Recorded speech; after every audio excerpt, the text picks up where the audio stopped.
Every time I film, baby's just like, yo, what's happening? I'm here. Hello honeys, it's Yolz and welcome back to my channel. Today I just wanted to do a quick update on life in general, my hair, biotin, being full-time on YouTube, and anything else that really just comes to my head as I think about it.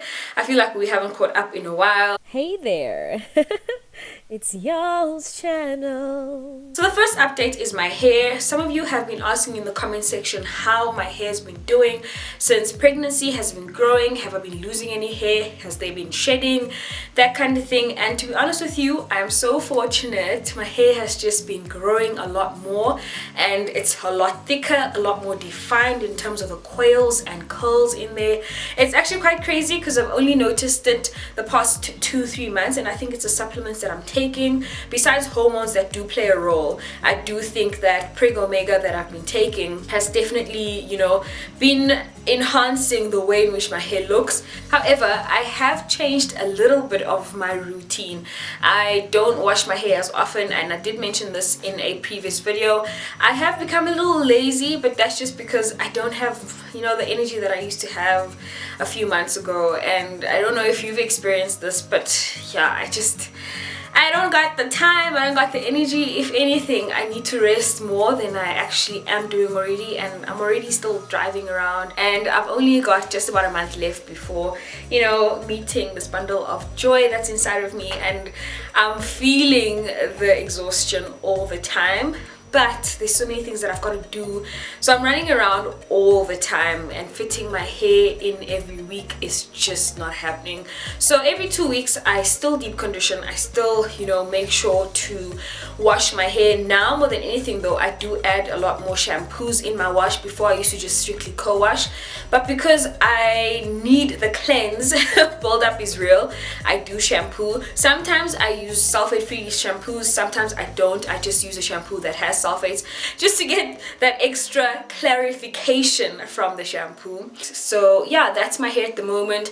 I'm trying to just put it up as much as I can to kind of protect it, even though, you know, I don't really regard protective hairstyling as a thing in my regimen. I'm just hiding my hair away for 2 reasons. One, I don't want to see it, I don't want to deal with it. 2, it just helps retain length anyway, so it's something that I'm just doing. Something else that I wanted to chat about is biotin. So last year, September, October, I think I released a video talking about me embarking on a journey to take biotin, and I was very inconsistent. It's so hard for me to say this because I'm usually a very consistent person, but I think the Lord, well, the Lord did know. I don't even think the Lord knew at the time we were pregnant and we didn't even know it.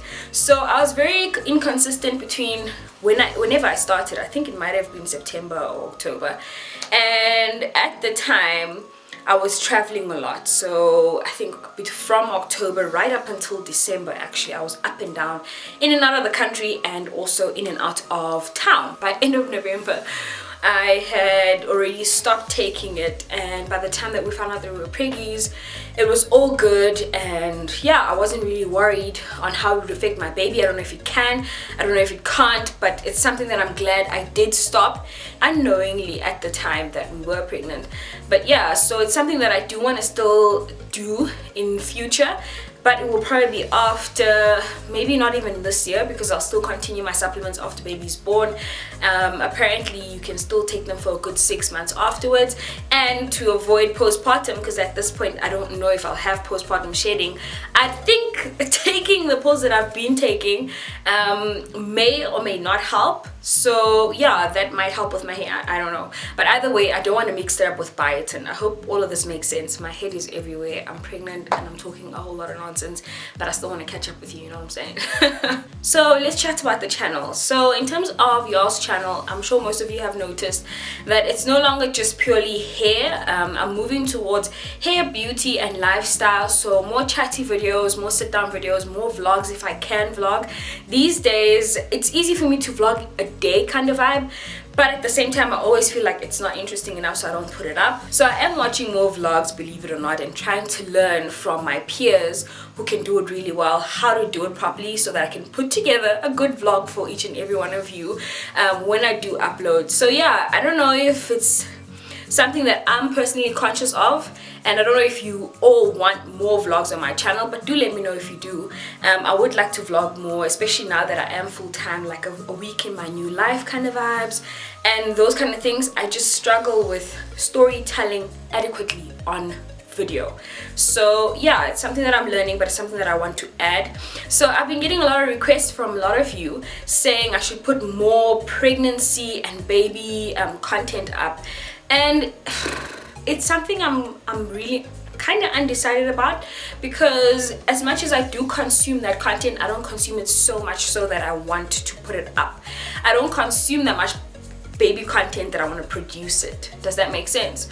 So I'll share my experiences like I do with my hair, like I do with beauty, like I do with everything else, my skin, and that's fine for me because that's comfortable. But I never ever want to put out something on my channel that's not true to me and that's not real to me. I don't see myself as a mommy vlogger. Yeah, that's the gist of why I don't put up like strict pregnancy vlogs. I'll talk about truths, I'll talk about reality checks, because that's yours. Like, if you have to chill with me, that's what I talk about. But I don't think I want to be talking about diapers and what you should be using, specific brands and why not. You know, there are people who go deep into it. There are certain people who are great at that, but for me, for now, I don't know. I might change my mind later when baby's here, who knows? I might just be a mommy vlogger.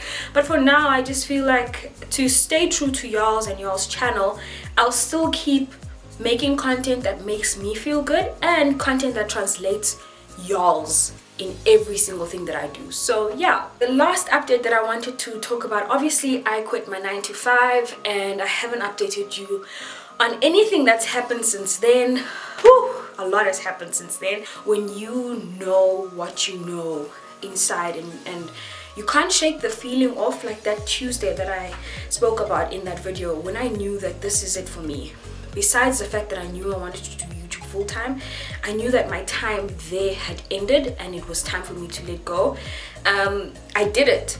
So not knowing at the time that exactly a month later when I'm out, things would just hit the fan.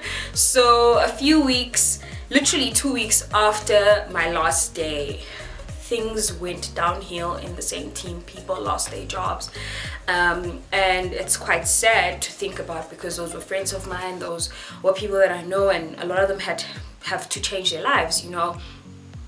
Very close friends of mine made great plans out of it. Others didn't, because you don't have a plan B when you are told that you've only got 2 weeks left, you know, and you're being retrenched. So whew, it's very, very sad. But at the same time, like I say, you look at it and you just like, look at God. Jeez, you know, had I not prepared in the beginning of the year and late last year in terms of, you know, finances, putting things away and putting things in place, praying about this journey of mine and asking the Lord, you know, where to from here, what do I do? And then come that Tuesday knowing exactly that this is time. It's time. You need to get out of here. Put pen on paper, resign, and cut your losses with this company. I loved working there. I loved what I did, but it was time for me to go. And when there is no growth, like I mentioned, you just know, you know.